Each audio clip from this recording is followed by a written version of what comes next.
de las cosas que nos hicieron crecer, pero fueron los golpes. En el 2008 yo tomo mi primer deuda en dólares. Ok.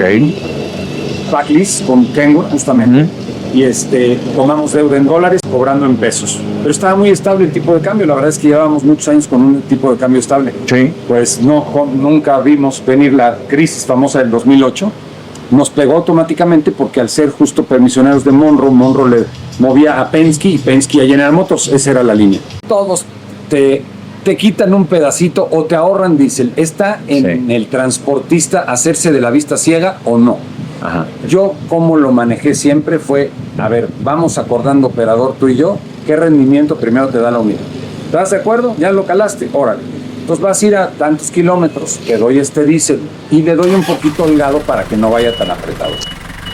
Transpodcast, el podcast de transporte.mx. Escucha cada semana entrevistas con los personajes más importantes del mundo del transporte y la logística. Ya comienza Transpodcast.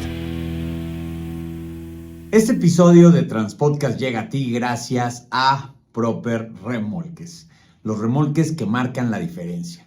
Construidos orgullosamente en México con los mejores componentes del mercado como ejes Meritor, suspensiones Hendrickson, quinta rueda SAF Holland, luces Growth, en fin, los mejores componentes.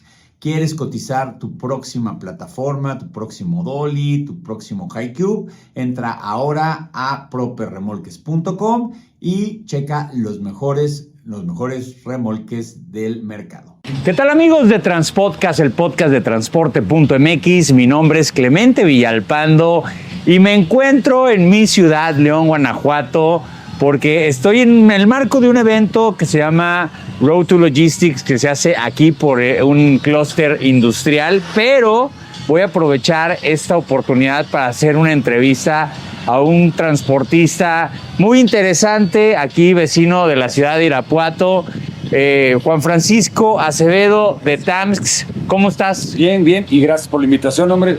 Bueno, primero, antes que nada, aclarar que hoy nos quedamos de ver ahí en la mañana y dijimos, ¿sabes qué? Uniformados, ¿no? Mi Paco. Como debe ser. Muchas gracias por la oportunidad y bueno, con el gusto de estar, además que sé que la audiencia es buena contigo, entonces me encanta que esté aquí contigo. Muchas Qué bueno. Oye, a ver, platícanos un poquito más de ti. ¿Cómo es que te hiciste transportista? ¿Cuáles son tus orígenes? Fíjate, bien chistoso, un señor amigo y ex suegro en aquel momento, don Aurelio Hernández de Transportes Erni, fue el que me invitó y prácticamente, la verdad, me dio el primer camión. Él estaba, o sigue todavía la empresa de él ya falleció, pero la empresa de ellos sigue y están metidos en pipas, principalmente para Pemex y Comisión Federal. Y la verdad es que yo siempre, como me estaba incluyendo mucho y me invitaba mucho a conocer el transporte, le prometí que me iba a ir más bien a lo de caja seca. Y me metí desde aquellos, hace 25 años ya, yo creo, más o menos 25, 26 años, con lo automotriz. Entonces ahí empezamos con lo automotriz cuando arrancaba acá la planta de General Motors y todo eso. Y estuvimos trabajando como permisionado de Monroe. Oye, Paco, ¿tú eres originario de Irapuato? Sí, llegué muy chico, la verdad, nací en la Ciudad de México, pero llegué muy chico, siempre digo que de Irapuato la verdad es que es como el lugar que me ha visto crecer y que me gusta, me encanta, la verdad, aunque ahora vivo acá en León, pero diariamente voy a trabajar allá. Bueno, lo que pasa es que ya es una zona conurbada de alguna u otra manera y más por el tema también de la industria y la sinergia. Sí. ¿Hace cuántos años empezaste como transportista? 26 exactamente, fíjate, sí, fue, te digo, con don Aurelio, que en paz descanse, y me hizo favor pues prácticamente me fió el primer camión. Me dijo, ahí está el primer camión, págamelo cuando puedas. ¿Cuáles son las diferencias de ser transportista hace 26 años y ahorita? Muchísimas. La tecnología, ahorita lo platicábamos antes de empezar con esto, cómo ha crecido y cómo se ha mejorado la tecnología en cámaras, en micrófonos. En el transporte fue lo mismo. Yo recuerdo aquellos tiempos y mucho decía don Aurelio, decía, yo me muevo de mi casa a la oficina para esperar la llamada de algún operador, de ya llegué, ya me voy, ya me accidenté o alguna cuestión en el camino. Y desde ese tiempo ya empezaban los Nexteles, ¿te acuerdas? Me acuerdo perfecto, todos tuvimos Nextel. Dentro de la flotilla nada más, no podías comunicarte con el mundo. Sí, tenías que pedirle permiso a Nextel para que te dejara comunicarte con alguien más. Y ya después se vino esta apertura que ya podías comunicarte con cualquier persona a través del Nextel, luego los celulares y luego los GPS. Me acuerdo que los primeros GPS que instaló Transportes Ernie en aquel entonces eran unas bolas blancas que estaban... Se llamaban Omnitrack. Omnitrack, exactamente. De hecho, fíjate, qué interesante que acabas de decir. Un buen amigo, Rogelio Muñoz, Sí. alguna vez me dijo que nunca hubieran tenido el crecimiento que tuvieron si no hubieran sido por dos tecnologías. Correcto. Una era Omnitrax, esta famosa burbuja que costaba $1,000 y piquito de dólares, claro, y era muy caro. Sí. Y la otra, los Nexteles. Fíjate nada más. Los operadores, todos los operadores traían un Nextel, te podías comunicar y sabías dónde estaba la unidad. Correcto. Tú estamos hablando del año 2000, más o menos. Más o Me menos, dijiste del 2026. 99, 2000, por ahí estaba más o menos, exactamente. Y entonces agarras y dijiste, me voy a meter, pero única y sencillamente a lo automotriz. Bueno, fue como más que a la automotriz, a la caja seca. A la caja como seca. que no sabía hacia dónde, realmente, la verdad no tenía ni rumbo, honestamente. Nada más sabía que no a las pipas para no competir. Sí, claro, uno compete, ¿no? De no Exactamente. vamos a hacer Buena mosca. manera de agradecimiento que hasta la fecha, la verdad es que siempre agradezco a don Aurelio y a su familia que pues, me apoyaron muchísimo en ese principio, ¿no?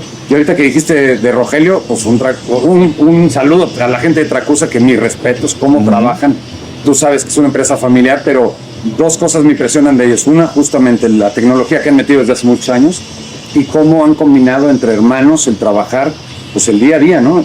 Es muy difícil, yo te lo digo, fuimos socios en Transportes Culiacán, cuando salimos, bueno, nuestros papás salen de Castores, Sí.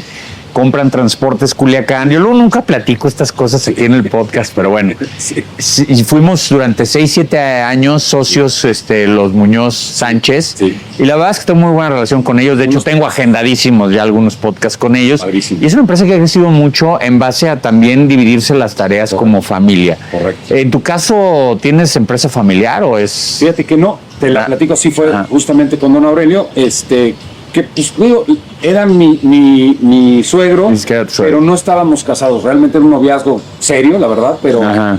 Bueno, esos luego importan más que los es otros. correcto, ¿eh? Entonces la verdad es que no fue familiar, y luego al revés yo empecé a sumar a mi familia. Estuvo mi hermano, a la fecha es el que se encarga ahora de los transportes. Yo me he ido un poco más a los almacenes logísticos, que ya me brinqué muchísimos pasos, pero No, ahorita regresamos. ahorita regresamos, pero es mi hermano el que ahora está al frente, y mi papá, que también entró mucho. Su pasión fue el estudios toda la vida. Entonces él creó en parte del TEC de Monterrey un área que se llamaba Sincoca, que era Centro de Investigación, Consultoría y Capacitación. Ok. Y pues daban mucha capacitación a gobierno, empresas, era como el vínculo del TEC de Monterrey con gobierno y empresas. Y hizo lo mismo con nuestra empresa. La verdad es que cuando él se jubila del TEC de Monterrey, me dice, oye, pues te voy a certificar. Y fíjate ahora qué importante, que sería yo creo que otro de los aciertos, no solo de Tracusa, sino de aquellas empresas que queremos estar en la automotriz, las certificaciones, tecnología, certificarse y la mejora continua, ¿no? Que en verdad yo veo a Tracusa como un ejemplo a seguir. Oye, ¿por qué se llama TAMS tu empresa? Transportes Aliados Mexicanos fue el principio. Y ya cuando nos empezamos a extender en la parte logística o a cubrir más áreas de la cadena de suministro, que fueron los almacenes, pues ya no hacía sentido solo la palabra transportes. Entonces lo dejamos como TAMS Logistics y fue por eso realmente. Y ahora tenemos un área que es Transportes Acevedo Moguel, que son nuestros apellidos. Entonces Pues ya también te queda, ¿verdad? También quedó ahí. Sí, exactamente. Oye, a ver, empezaste con un camión, ofreciste tus servicios a General Motors o alguna Tier 2, ¿no? Fue Hace rato realmente- escuché que hablabas de American Axle, por Correcto, ejemplo. correcto. Y de repente te dicen, sí, pero la forma y la cultura de trabajo de la industria automotriz es diferente. Muy diferente. Yo creo que esa sí se cuece aparte. Sí. Y nos ha hecho mejorar. Hace poco platicábamos con amigos aquí, transportistas, cómo nos ha hecho crecer la industria automotriz como seres humanos, obviamente como empresas, sino como seres humanos y como cultura de Sí, se trabajo. te queda en la cabeza, ¿no? Hasta para cuando te lavas los dientes. Limpieza, orden, sentido de urgencia. La verdad es que te cambia mucho, y eso fue hace muchos años. Me fui como permisionario de Transportes Monro, de los Montemayor Rodríguez, que están en Monterrey. Sí, en Monterrey. Siempre he trabajado mucho con la gente de Monterrey. Ahora con Jorge, justamente con estas chuladas, ya abrieron agencia aquí en León, pero vienen de Monterrey ellos, y la verdad siempre he trabajado muy bien. Ellos tienen una cultura muy agringada, vamos a llamarlo, en la parte de trabajo. y saben que tienen que cumplir, que decir la verdad, que muchas cosas que el transportista normalmente en esta No, exacto, era muy informal, no le pases la información, la cuenta espejo del GPS, no, limítala, y en la industria automotriz no puedes hacer eso. Tienes que estar abierto. ¿Cómo te costó trabajo y cómo lograste incorporar o de alguna manera atender la cultura de este tipo de trabajo a todo tu equipo? Empezando, con operadores, porque le dices, es que esto no es ir a cargar jugos del valle, pero es diferente. Es diferente. Acá te ponen ventanas para ir a cargar y descargar, que ahora también otras industrias como Walmart, por ejemplo. Sí, claro. ¿no? Ya te dice, tú tienes que llegar a descargar a tales horas, y si llegas tarde te mandan a la fila y puedes descargar en 3-4 días, que entonces te vuelve muy poco productivo. Sin embargo, en la automotriz, bien lo mencionas, ese sentido de urgencia para permearlo en los operadores fue el primer reto. Y la verdad es que nos costó, ahorita se escucha muy fácil, ¿no? Pero yo le haría honor no solo a los operadores que han cambiado, sino a la gente que nos trajimos de colaboradores que ya estaban inmersos en la industria automotriz y que se vinieron con nosotros. Entonces, esa es una buena clave, traer gente con experiencia. Con experiencia y en el sector, porque además, aunque no le vayas a vender al sector automotriz, no necesariamente, esa cultura es sana, es buena en cualquier otro sector. Ahora me he dado cuenta que, por ejemplo, con otro buen cliente que es una cartonera, cuando le estamos pasando, oye, ¿dónde va la unidad? Ya llegó, y todavía hasta me dice, oye, no había tanta prisa ni necesitaba información, pero gracias, ¿no? Qué eficiencia. Exacto. Entonces, ahora te hacen quedar bien en otros sectores, ¿no? Oye, a ver, hablemos de fierros. A mí me gusta mucho hablar de fierros. Yo vengo de una generación de transportistas que nuestros papás eran operadores, entonces nos arraigaron mucho el tema del camión. Sí. Yo veo, y con muy buenos ojos, al nuevo transportista que a lo mejor pues ve el rendimiento del camión y ve todo lo que funciona, pero como que no está tan involucrado en ese tema. Las decisiones de qué unidades usar para qué tipo de operación, ¿cómo las tomas? Fíjate que en un principio me fijaba mucho en el motor, sin conocer tanto de motor, pero como justamente bien lo dijiste, volviendo otra vez a mencionar a don Aurelio Hernández, su papá había sido operador y sabía mucho y le gustaba mucho la serie 60, Detroit Serie 60. Entonces me decía, vete por esa máquina, es buena, no falla, y por ahí nos fuimos en un principio. Sin embargo, pues bueno, va aprendiendo uno un poco, conociendo justo de las personas que están en las agencias, que más que a veces en ventas o en el área comercial, pues se vuelven un asesor bastante completo, ¿no? De decirte cuánto peso vas a cargar. Otro, fíjate, que seguro te tocó con tu familia. Antes te decían, tú compra fierros grandes. Claro, no sabes en qué momento vas a necesitar cargar 60 toneladas. Full o sencillo, lo que sea. No, hombre, si en la empresa había una jaula, ¿para qué? Para cuando se necesitara. Oye, pero no nos dedicamos a mover pues así que a granel. Claro, sí. No, era para producto a granel. Ok. Lonas y todo ese rollo. O sea, tú tenla ahí. Pero ¿sabes por qué era? Porque era el que mejor rendimiento daba. Es más, todo el mundo se peleaba a transportar con la jaula, porque estamos hablando de los 80 y tantos, 90 y tantos, donde le podías meter 60 toneladas a un remolque. No había dimensiones. Claro. Entonces, pues ahí cualquier camión jalaba. Ganaba. Cualquier camión jalaba. Sí. Hoy no. Hoy tienes que tener un camión para la operación que manejas. Muy enfocado, y ahí es donde entra ahora sí los asesores comerciales, cuánto peso manejas, en qué industria estás, que luego te meten problemas, la verdad, porque cuando hay cambios, por ejemplo, pues en la pandemia nos puso una sacudida muy porque tenías equipo que no estabas usando porque no servía para otra cosa. Correcto. En 2008 para mí, y ya empezarte a hablar ahora sí de las cosas que nos hicieron crecer, pero fueron los golpes. En el 2008 yo tomo mi primer deuda en dólares. Ok. Backlist con Kenworth justamente, y tomamos deuda en dólares cobrando en pesos, pero estaba muy estable el tipo de cambio. La verdad es que llevábamos muchos años con un tipo de cambio estable. Sí. Pues nunca vimos venir la crisis famosa del 2008. Nos pegó automáticamente porque al ser justo permisioneros de Monroe le movía a Penske y Penske a General Motors, esa era la línea, y GM fue uno de los primeros que les pegó esta crisis mundial. y pues empezó a recortar. De hecho, la planta de Silao tuvo un momento en el que estuvo, creo que cerca del 30% de su capacidad instalada. Nada más producía el 30%. Entonces, por supuesto, Transportes Monroe lo primero que hizo fue quitar permisionarios para que dejara sus unidades, ¿no? Inteligentemente hecho. Sí, claro, primero los míos. Primero los míos. Y entonces nos quedamos así de un día para otro, y ya no hay chamba, y yo con la deuda en dólares, pues empecé a mover lo que fuera. Me acuerdo que empezamos a mover pepinillo, con caja seca te engrapaban unas lonas negras de plástico. Sí. Y entonces pepinillo y enhielaban, o sea, le metían mucho hielo, ¿no? Y con eso nos íbamos a Reynosa, entregábamos y ahí te dan tu cheque. Y regresábamos a veces cargados, a veces vacíos para ir por otro. Pero aún así no nos estaba yendo bien porque el tipo de cambio se nos fue de 10 pesos en ese momento a 15 pesos por dólar, ¿no? Entonces la deuda se multiplicó un 50%. Pues ahí hubo el primer atorón. Mis respetos para Penske. Yo creo que el acierto que tuvimos nosotros fue de ir a dar la cara. Fuimos a Mexicali, que es donde está el corporativo, a tocar la puerta. Y como nos pegó muy rápido, a los 3-4 meses que vimos que no estábamos pagando o pudiendo pagar las letras, pues fuimos allá a Mexicali y hasta primero nos atendieron ahí los altos directivos de Penske. De Paclis. ¿A qué vienes? A ver, platícame, mira. Pues no te puedo pagar. No estoy pudiendo, es más, checa mi expediente, lo hice porque estábamos trabajando para General Motors. Prende CNN y verás que hay un famoso Chapter 11 que es casi la bancarrota, ¿no? Sí. Y ahí estaba. No, hombre, tú tranquilo, ¿cuántas unidades son? 5. No, hombre, tranquilo, espérate, pero ya había hecho una apuesta, como dicen los apostadores, un all-in. Un all-in. Tenía yo 5 unidades que las dejé en garantía por sacar otras 5 unidades, entonces pierdes todo. Me dice, no, hombre, tranquilo, a ver, mira, hay una persona en León, es nuestra abogada, habla con ella, haznos una propuesta de cómo los puedes pagar. Y tranquilo, hasta verdad me dieron mucha tranquilidad. Regreso a León, contacto a Maru, que ahora se convirtió también en una gran amiga, la abogada.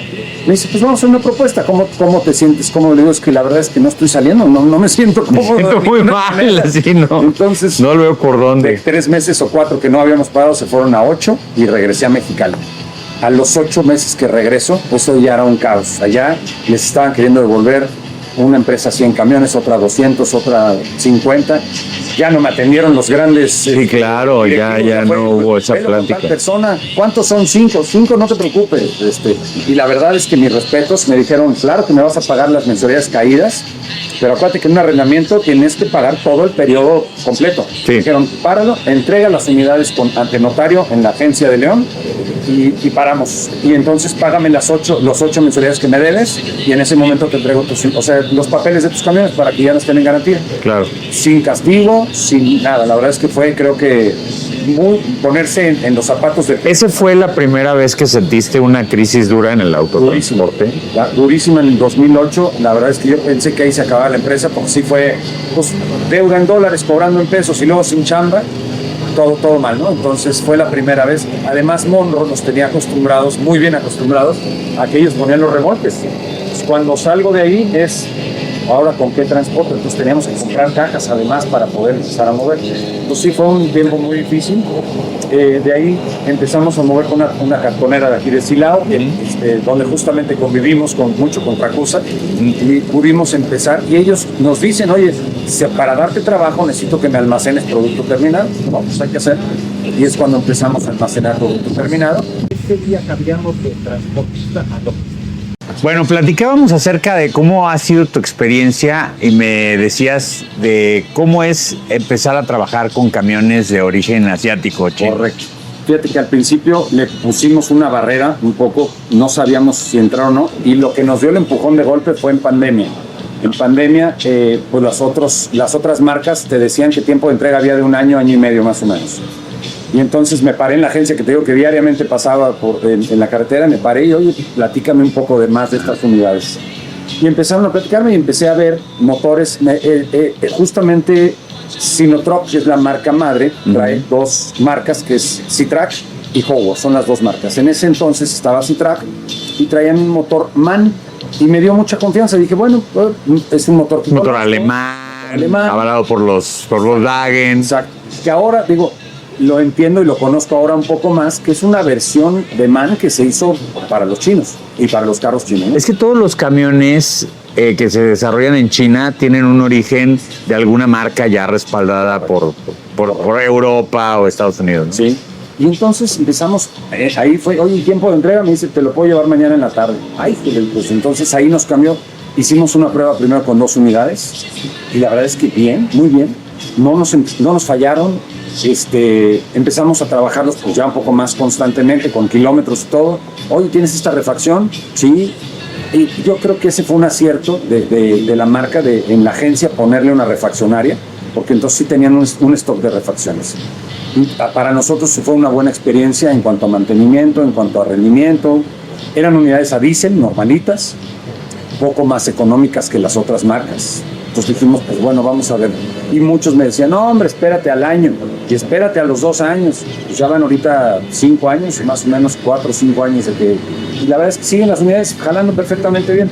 Sí es cierto, agarramos un producto muy específico para el peso que nosotros manejamos. Es muy liviano. Es liviano. En la automotriz normalmente no vas más arriba de 20, 22 toneladas. ¿Ya estás usando combustibles alternativos? Y es a donde justamente quiero platicar. Cuéntanos.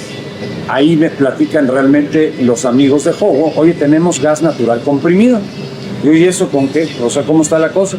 Pues mira, en primer lugar, sí cuesta un poco más la unidad al principio, la inversión es un poquito mayor, pero el precio del gas es mucho más económico que el del diésel y no estábamos con el problema ahorita que se está viviendo, Estoy hablando ya hace 2 años y medio. Pues compramos el primero y la verdad es que nos fuimos para atrás con Ecogroup.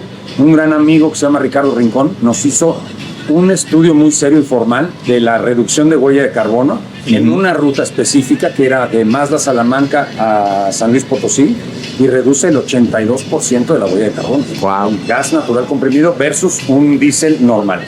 Es cierto, hay motores a diésel, ahora ¿cómo le llaman? El 5 y el 6, el EPA.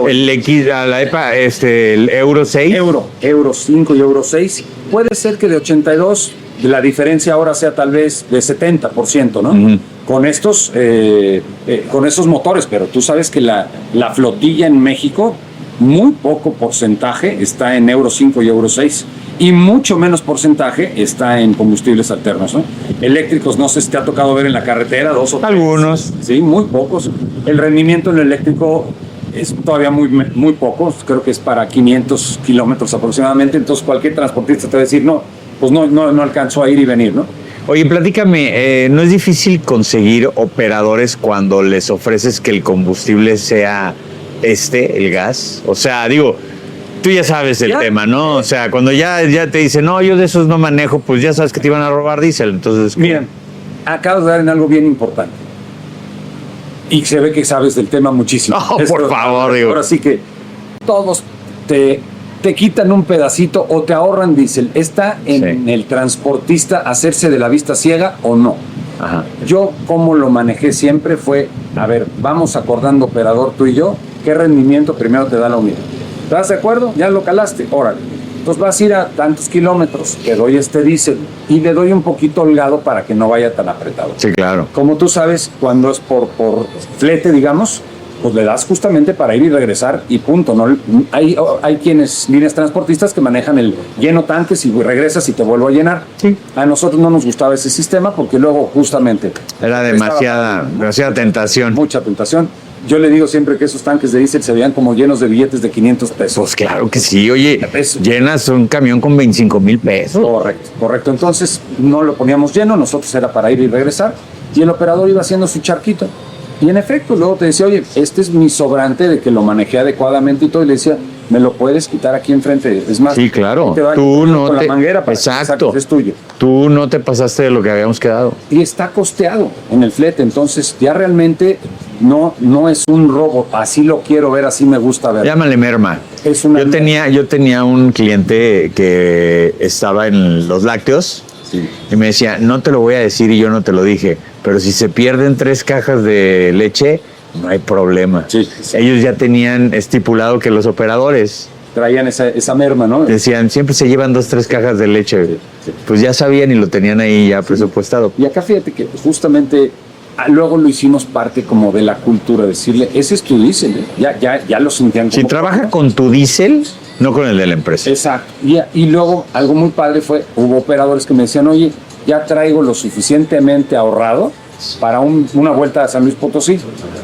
En lugar de venderlo y sacarlo, ya sabes que te... Págamelo. Págamelo. Órale, muy bien, ¿en cuánto te lo pagan allá afuera en el mercado? No, pues, ¿qué tanto? Ahí está. Ajá. Entonces le tocaba como un bono. Ese era el bono. Estabas adentro. Y entonces empezó a correr la voz y ya entonces empezaron un poco. Y cuidas la unidad, manejas mejor para tener un mayor rendimiento y entonces se vuelve un círculo virtuoso.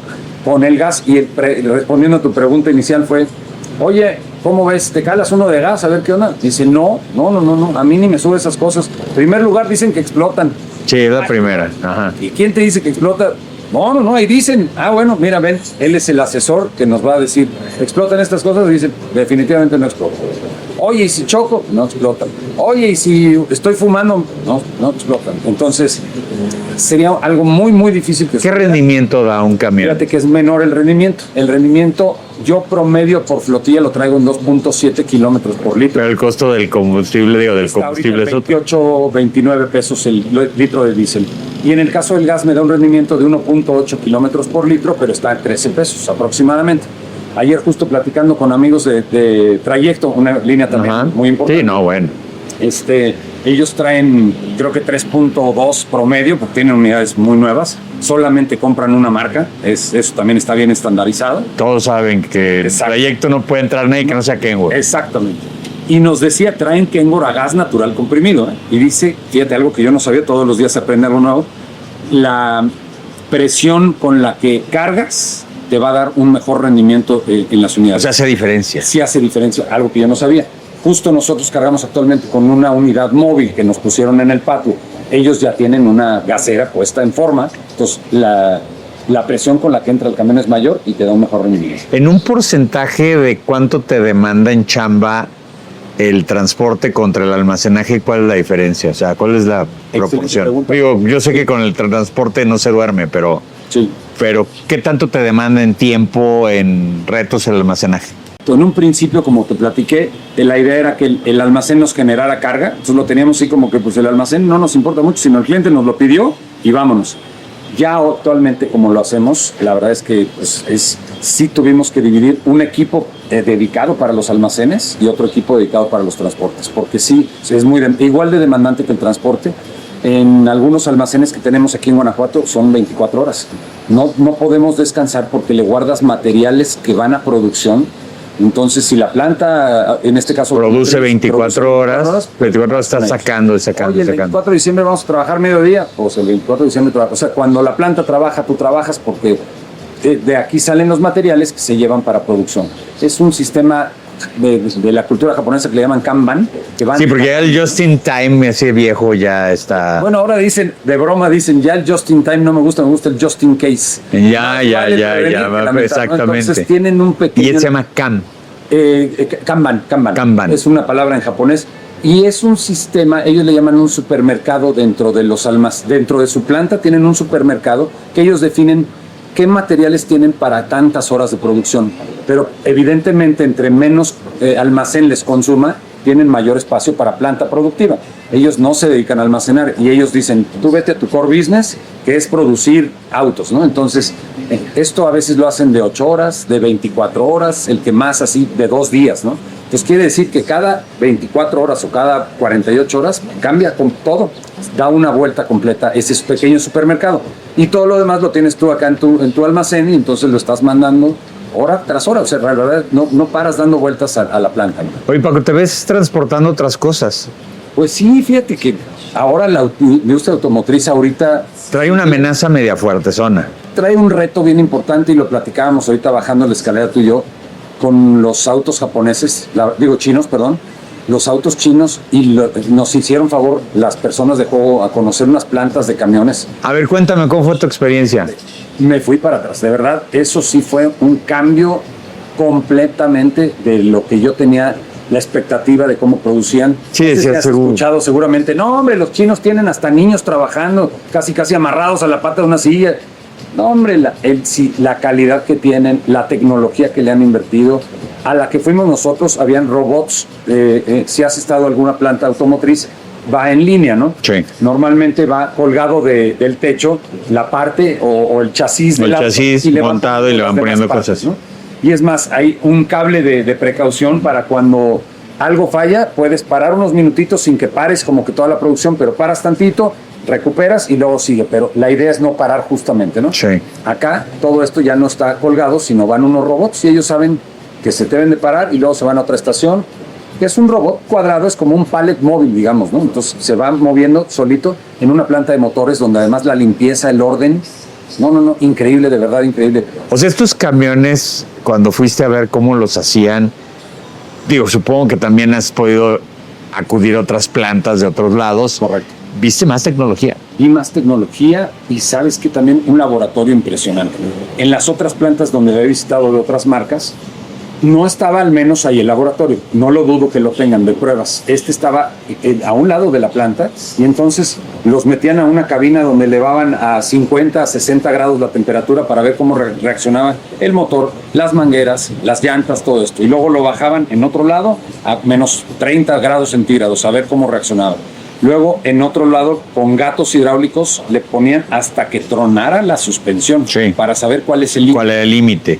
Entonces, muchas pruebas que la verdad, y todo lo documentan, lo tienen con muchas computadoras, la verdad es que bien documentado. Y además, otra cosa, la empresa Weichai, que es la... Es lo que te iba a preguntar ahorita. El motor es un motor Weichai. Es Weichai. Y ¿Qué? de verdad, Cuéntame del motor. De entrada yo dije, bueno, en un principio yo te platicaba del motor MAN y muy tranquilo, dije, bueno, es una marca que conozco y todo muy tranquilo. Y de repente me dicen, oye, ya hubo esta división en la que Sinotruk hace la división y estos Howo van a venir con Weichai. Le dije, no, a mí no me mandes esas cosas, por favor. Te hablo se hace escucha muy 3 chino, años. dijo. Oye, muy chino eso, ¿y de dónde voy a sacar fracciones? No te preocupes, aquí tengo... Y le fuiste a decir al mecánico y te dijo, no, ese no. ¿Eso qué es, no? Así tal cual, pero bueno, nos empezaron a capacitar, que esa es otra, la verdad, Howo León nos ha ayudado a capacitar a los mecánicos que tenemos ahí en el taller. Entonces ha sido pues una labor, es cierto, tienes que cambiar un poco la mentalidad de los mecánicos de que los filtros, como tú sabes, para un Cummins, para un Detroit... Los encuentras debajo del... Sí, claro, sí, ya los encuentras en cualquier lado. Entonces aquí también hay que empezar a hacer romper esos paradigmas y hacer tú, tal vez, si quieres y te deja más tranquilo, tener un pequeño almacén en tu línea o en tu patio para que cosas que son preventivas las puedas hacer ahí muy rápido, ¿no? Y así fue, y entonces ahora ya nos acostumbramos y ahora el Weichai, pero llegando a la planta en China, hombre, hacen motores para barcos, motores para lanchas, motores para maquinaria de construcción. Weichai es un monstruo, de verdad es que la planta propiamente está en forma de un motor. Entonces me decías que traen ya un porcentaje de 36 unidades más o menos. Correcto. Un 36%. Ya con unidades chinas, que la verdad, pues ya para una prueba ya no es una prueba, ya es un porcentaje alto. Y hasta donde ahorita yo te diría, tendría que ser una razón de mucho peso para tener que regresar a una marca que no fuera china. Me han tratado muy bien, la unidad ha tenido un rendimiento adecuado, normal, o sea, tampoco te quiero decir, hombre, no, es mucho más rendidor que otra marca. Me da 4. No, normal, igual que las otras, depende mucho del manejo del operador, pero la verdad es que el costo-beneficio, así lo veo yo, pues sí te ahorras prácticamente entre un 30 y un 40% del valor de cualquier otra unidad.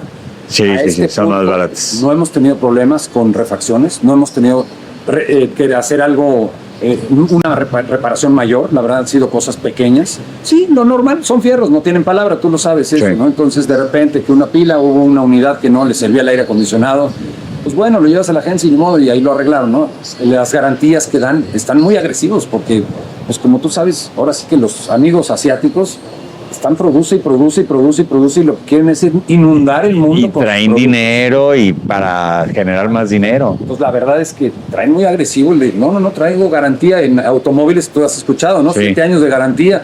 En unidades de esto también en el tren motriz nos están dando 7 años de garantía, entonces pues comparas y dices, ay, en las otras marcas hubo tiempos, seguro le tocó a ti y seguro a tu familia, en que parecía que tú tenías que ir a rogarles para que te vendieran. A ver, te vendían el camión y te decían, y este rojo. Oiga, pero es que yo quiero uno blanco.